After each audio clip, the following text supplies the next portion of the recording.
Hello, আসসালামু আলাইকুম বন্ধুরা, যে যেখান থেকে আমার ভিডিওটি দেখছে সবাইকে অসংখ্য ধন্যবাদ জানিয়ে আমার এই ভিডিওটির কাজ শুরু করতেছি। আশা করি যে শেষ পর্যন্ত সবাই আমার সঙ্গে থাকবে। আমি এটা বড়দের একটা ফ্রক তৈরি করেছি এবং কুচি হাতা দিয়েছি। ফ্রকটি খুবই সুন্দর একটা ফ্রক এবং এটা একটা অর্ডারই, যেটা দিয়ে আমি ড্রেসটি তৈরি করেছি। এক আপু আমাকে অর্ডার দিয়েছে, সেই ড্রেসটি আমি তৈরি করেছি। কিভাবে কাটিং এবং সেলাই করেছি এটা তোমাদের মাঝে শেয়ার করতেছি। আশা করি বুঝতে পারছো। এখানে 38 ইঞ্চি লম্বা একটা ফ্রক আমি তৈরি করেছি, যেখানে আমি 2.5 গজ পরিমাণে কাপড় নিয়েছি। আর বহর বেশি, এই জন্য আমার সাইড থেকে হাতা আসবে। ফ্রকটি প্রথমে যে কাজটি করব, 38-এর মধ্যে প্রথমে আমি 24-25 ইঞ্চিতে একটা দাগ টানবো, যেটা নিচের ঘেরের জন্য তৈরি হবে।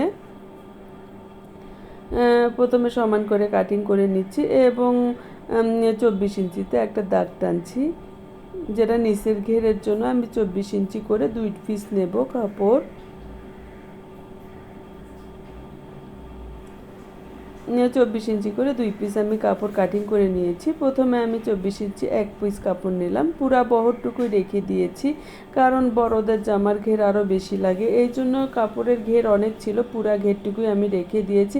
এরকম করে আমি নিচের 2টি পার্টই আমি কাটিং করে নিলাম। এখন আমার যে কাজটি ছিল সেই কাজটি আমি বডি পার্টের জন্য কাটিং করব। এখানে আমার 42 ইঞ্চি বডির জন্য জামাটি তৈরি করতেছি এবং লম্বায় 38 ইঞ্চি, যেহেতু ফ্রক ডিজাইন তো একটু শর্ট নেবে, এই জন্য 38 ইঞ্চি লম্বা কাটিং করে নিয়েছি। এখন আমি যে কাপড়টি নিয়েছি এটা হচ্ছে বডির কাপড়, আর বডি পার্টের কাপড়টি আমি লম্বা নেব 17 ইঞ্চি, আমার 16 ইঞ্চি টিকবে, এই জন্য আমি গলার মাপের দিকে, চওড়ার দিকে আমি 3 ইঞ্চি নিয়েছি এবং পুটের দিকে আমি 7.5 ইঞ্চি নিয়েছি, মহড়াও আমি 7.5 নিয়েছি।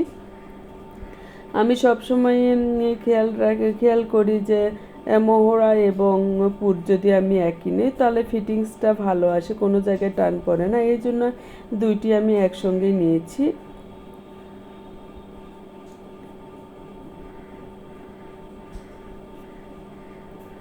আর এখন আমি 42 ইঞ্চির বডির জন্য তৈরি করেছি। এখানে আমি 11 ইঞ্চি নিয়েছি, আর নিচে আমি 40 ইঞ্চি রাখবো, এই জন্য 10 ইঞ্চি নিয়েছি। 1 ইঞ্চি করে বেশি নিয়েছি, যেটা দিয়ে কাপড়টি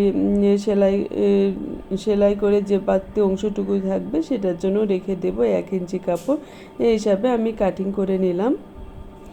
প্রথম পার্টটি আমি কাটিং করেছি, আমার দ্বিতীয় পার্টটি আমি এখন সামনের গলা কাটিং করে নেব। সামনের গলা আমার ভি ডিজাইন গলা হবে। ভি ডিজাইন গলা আমি কাটিং করে নিলাম। এখন এই গলাটুকু, যেহেতু আমি কাপড়টি একটু মোটা টাইপের, এটাতে আমি পেস্টিং ব্যবহার করব না, এই জন্য সোজা গলাটি আমি কাটিং করে নিলাম।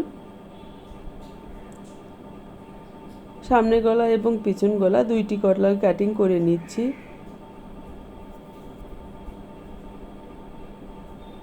দুইটি গলা আমি সমান করে কাটিং করে নেব, যাতে গলাগুলো বসাতে সুবিধা হয়, এবং একই মাপে কাটিং করে নিচ্ছি।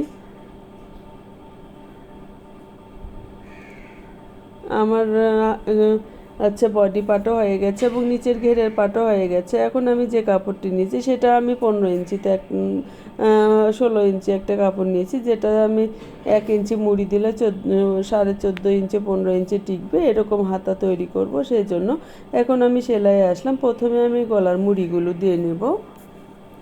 সমান গলার মুড়ি দেওয়ার সময় সবসময় কাপড়টি সোজা পাট করে রাখলে মুড়িগুলো সমানভাবে বসে। এখন আমি গলাটি সেট করে দিচ্ছি,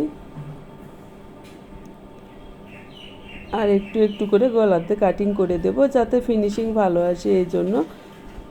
এখন আমি কুচি বসাবো, যে কুচিগুলো করে নেব সমানভাবে। অনেক ঘেরের কাপড়, এই জন্য ঘন করে কুচি বসাচ্ছি, আর এই কুচি এমনভাবে তৈরি করব যাতে নিচে বডি পার্টের সঙ্গে সেট খাওয়া যায়, সেরকম একটা ঘেরে দিয়ে তৈরি করব।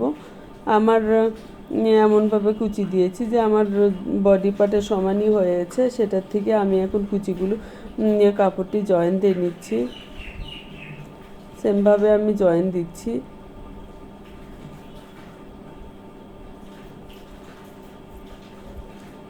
এভাবে আমি জয়েন দিয়ে নিলাম। আর সবসময় কোমরের দিকে সোজা পাট দিতে বেশি বড় মেয়ে, এবং বেল্ট দিলে দিতে পারতাম, কিন্তু বেল্ট নেবে না, এই জন্য বেল্ট দিয়েই নেই। না দিয়ে আমি জামাটা তৈরি করে ফেলেছি, এবং সামনের অংশটুকু তৈরি করেছি, পিছনের অংশটুকু আমি আগেই তৈরি করে রেখেছিলাম, এবং সেই জন্য আমার ভিডিওটি তেমন আরও বড় হতো, সেটা বড় করব না বিধায় ব্যাক পার্টটি আমি আগে তৈরি করে রেখেছি। এখন দুইটি পার্ট আমি একসঙ্গে জয়েন দিয়ে দিচ্ছি, আর দুইটি পার্ট একসঙ্গে জয়েন দিয়ে ডাবল করে সেলাই দিচ্ছি।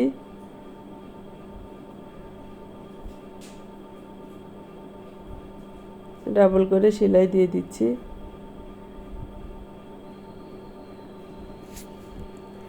আশা করি ভিডিওটি সম্পূর্ণ দেখে খুব সোজা একটা ড্রেস তোমরা তৈরি করতে পারবে। এরকম ড্রেস সবাই বাসায় বানায় তৈরি করতে পারো। এখানে হচ্ছে যে কোনো বয়সের বা যাদের পেটে বাচ্চা, প্রেগনেন্ট অবস্থায় এরা এখনকার ফ্রকই বেশি পরে, কারণ এটা পরলে সুবিধা, আর অনেক সুন্দরও লাগে, এবং অনেক কিছু আছে বোঝা যায় না, সেই জন্য এই ড্রেসটি সবার জন্য খুব উপকারী। যারা পরতে চাইবে তারা নিজেরা সহজে তৈরি করে পরতে পারবে। আশা করি এই ভিডিওটি দেখলে সম্পূর্ণ কাজটি অনায়াসে করতে পারবে। আমি দুই পাশে জয়েন দিয়ে দিলাম এবং ডাবল করে সেলাই দিয়ে দিচ্ছি এক পাশ। এখন আমি নিচের যে প্লেট আছে, প্লেটটি আমি 1.5 ইঞ্চি পরিমাণে কাপড় বেশি রেখেছি, সেই আমি 1 ইঞ্চি এর থেকে একটু 2 সুত পরিমাণে বেশি রেখে মুড়িটুকু দিয়েছি। নিচের ঘেরের মুড়ি একটু মোটা দিলে ভাল লাগে, এই জন্য আমি মোটা দিয়েছি। এভাবে সম্পূর্ণ কাপড়টা আমি ঘুরিয়ে ঘুরিয়ে সেলাই করতেছি, এবং সুন্দরভাবে ফিনিশিংও হয়ে গেছে। আমার মোটামুটি কাপড়টি শেষ হয়ে গেছে, হাতার অংশ বাদ সবটুকু কাপড় শেষ হয়েছে। হাতার অংশে আমি এখন কুচি বসাবো। এখানে আমি হাতার অংশের নিচের পাটে 1.5 ইঞ্চি পরিমাণে রেখে দিয়ে আমি কুচি বসাচ্ছি। বাদবাকি কাপড়টুকুতে দুই পাশে আমি 2.5 ইঞ্চি করে রেখে দিয়েছি। এখন আমার কুচির কাজটা হয়ে গেছে। কুচির কাজটা তৈরি হয়ে গেলে তারপরে হচ্ছে পট্টি যেটা হবে, পট্টি আমি সবসময় উল্টো দিক থেকে লাগাতে হয়। উল্টো দিক থেকে লাগালে ফিনিশিংটা ভালো আসে, দেখতে সুন্দর লাগে। এই দুইটি কাপড়ে আমি একসঙ্গে জয়েন করে দিয়েছি, আর দুইটি পাটে আমি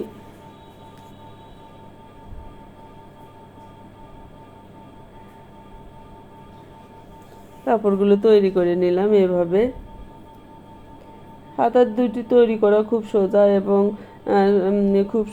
সুন্দরভাবে তৈরি করা যায়।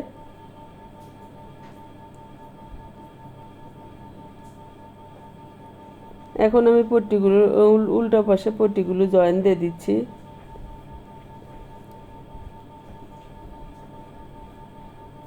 কাপড়টি আমি উল্টো পাশে নিয়ে আসে আমি এখন সোজা পাট করে নেব।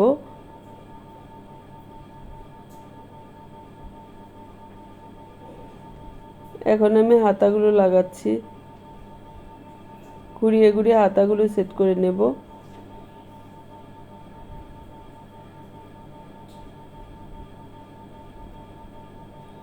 সুন্দর করে হাতাগুলো জয়েন করে নিলাম।